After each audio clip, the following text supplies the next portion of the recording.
Kembali lagi di channel Letter 5.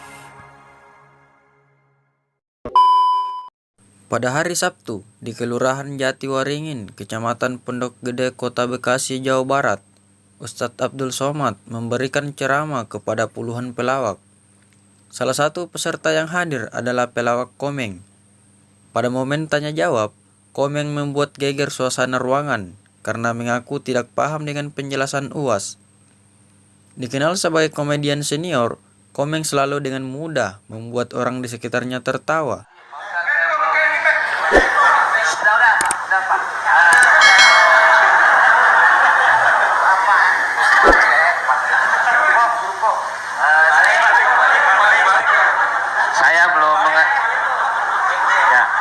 Saya belum paham yang tadi Pak Ustadz bilang apa wasaah pewasi. Lo jangan nyampur. Agama lo beda lo. Wasaah sambil bercanda apa tadi gitu. Pak Ustadz lupa ya, nanti saya jelasin lagi. Apa tadi? Wasaah kalau nggak salah. Wasaah siapa ini? Nggak tahu. Wah Ujang adanya kali. Ya Pak Ustadz. Ya itu wasilah bukan wasaah pewasiah. Wasalah mah habis dong. Saah wasaah. Nah itu Pak Ustaz. Saah. Jadi ketika itu ucapan hadis Nabi. Ada seorang sahabat, dia datang menemui Nabi. Kenapa ketika kami duduk bersamamu ya Rasulullah di dalam Masjid Nabawi, di majelis ilmu, kami merasa dekat dengan Allah. Kami merasa takut kepada Allah. Tapi ketika kami pulang ke rumah, ketemu dengan anak istri bersenda gurau, kok rasanya beda. Lalu apa kata Nabi? Sa'ah wa sa'ah. Hidup ini ada masanya serius, ada masanya bercanda, ada masanya begini. Lau kuntum kama kuntum la safahatkumul malaikah. Seandainya kamu seperti itu terus, seperti saat berada denganku di hadapanku di masjid, tidak berubah-berubah, turun malaikat bersalaman dengan kamu, kata Nabi SAW. Jadi sahabat itu pun mengalami seperti yang kita alami dan kekhawatiran seperti kekhawatiran kita. Ketika kita duduk dengan Habib, dengan Ustadz di masjid, dengan Kiai, dengan Tuan Guru, terasa begitu full iman. Tapi begitu pulang ke rumah, kok begitu ya? Rasa yang kita rasakan sekarang dirasakan juga sahabat Nabi dulu, dan mereka tanya, kata Nabi nggak salah. Karena hidup ini ada sa'ah wa sa'ah. Sa'ah artinya bahasa Indonesianya saat. Semua ada saatnya, semua ada masanya. Selama tidak kita katakan, kamu kok mabuk kemarin? Semua ada saatnya. Ada saatnya mabuk, ada Allah. Terima kasih Pak Ustaz. Paham ya? Ya enggak. Ya, paham dong.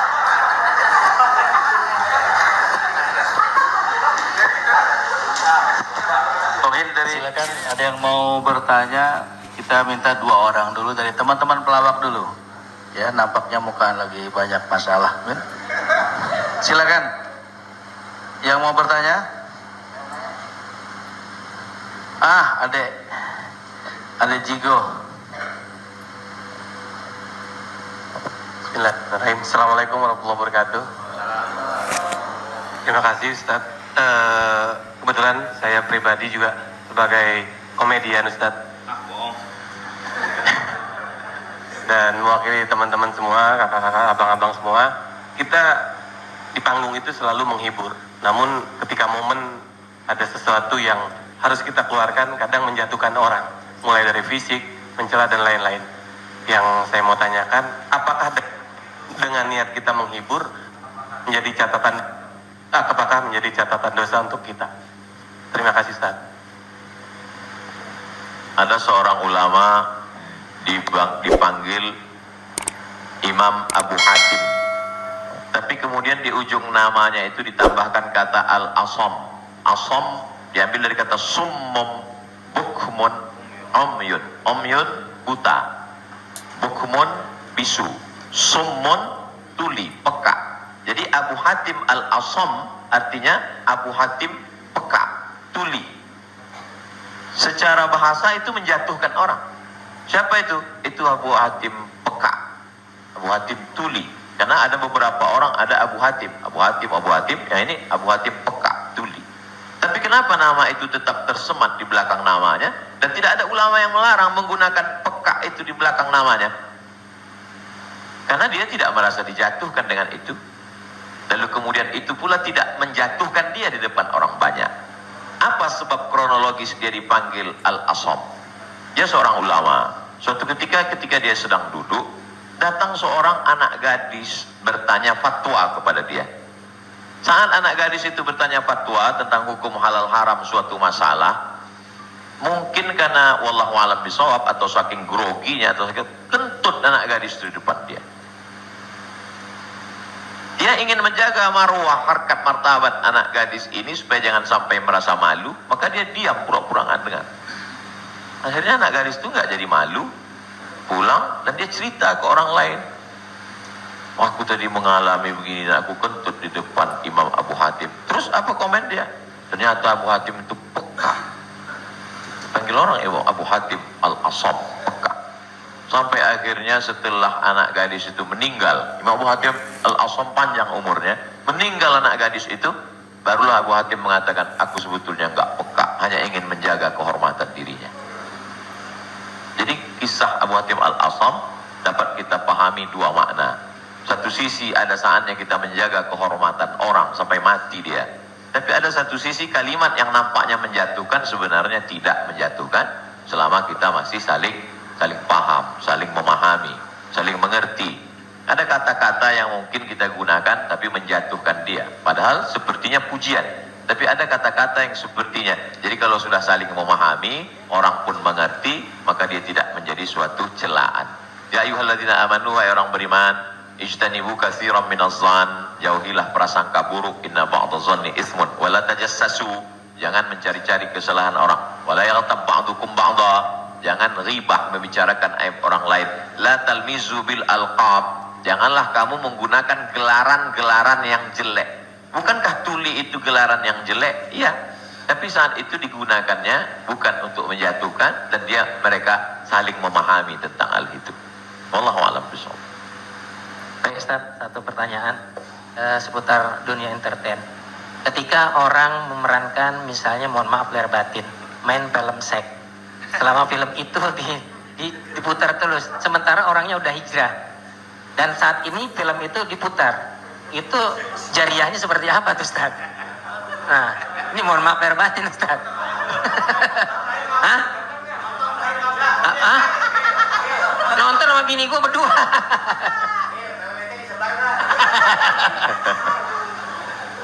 Man sanna fil islami sunnatan hasanatan, siapa yang membuat perbuatan yang baik, falahu ajruha, dia dapat pahalanya, wa ajru man amila biha, dan orang lain yang terinspirasi dengan itu.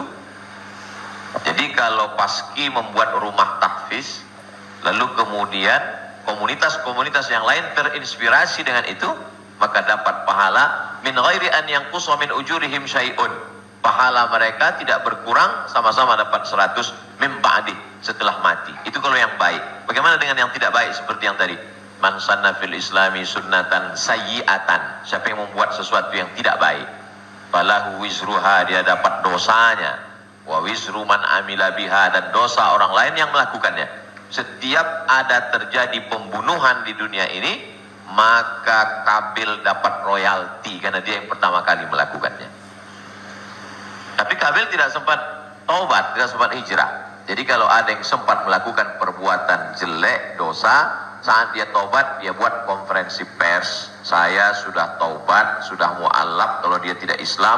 Kalau dia sudah masuk Islam, saya sudah hijrah, maka saya meminta kepada seluruh jamaah yang ada di dunia ini yang masih menyimpan gambar, foto, video saya, tolonglah kalian delete, dan saya minta ampun kepada Allah Subhanahu wa taala. Lebih daripada itu sudah di luar kuasa dia. La yukallifullahu nafsan illa wus'aha. Allah tidak membebani orang lebih daripada usahanya. Ada seorang hamba berpesan di zaman Nabi SAW, nanti kalau aku mati, maka bakarlah jasadku, lalu campakkan debunya ke laut. Kenapa? Karena aku takut bertemu dengan Allah Subhanahu wa taala atas segala dosa-dosa. Disampaikan kepada Allah Subhanahu wa taala, Kata Allah, aku ampuni hambaku itu karena masih ada rasa takut dalam hatinya. Makanya khotib naik ke atas mimbar, pesannya ittaqullah, takutlah kepada Allah. Kenapa kurban Habil diterima, kurban Kabil tidak diterima? La imbasatta ilayya yadaka litaqtulani, andai kau ambil batu besar untuk kau timpakan ke atas kepalaku, kata Habil, ma ana bibasiti yadiya ilaika liaqtulak, aku tidak akan membalas untuk membunuh wahai saudaraku. Kenapa? Inni akhafullah, aku takut kepada Allah Subhanahu wa taala. Saya yakin Mas, Abang yang berprofesi dalam dunia keartisan ini, apa yang membuat hijrah ini? Masih ada rasa takut di dalam hati.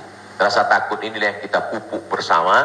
Ada takut 5%, 5% kita jadikan menjadi sebuah komunitas, lalu kemudian kita jadikan sebuah amal nyata dalam kehidupan, disupport oleh Pak Prof dengan keluarga besar almarhumah, diberikan kesempatan untuk menuntut ilmu di Fakultas Hukum, di penyiaran Islam, maka dia menjadi gerakan yang luar biasa. Allahu a'lam.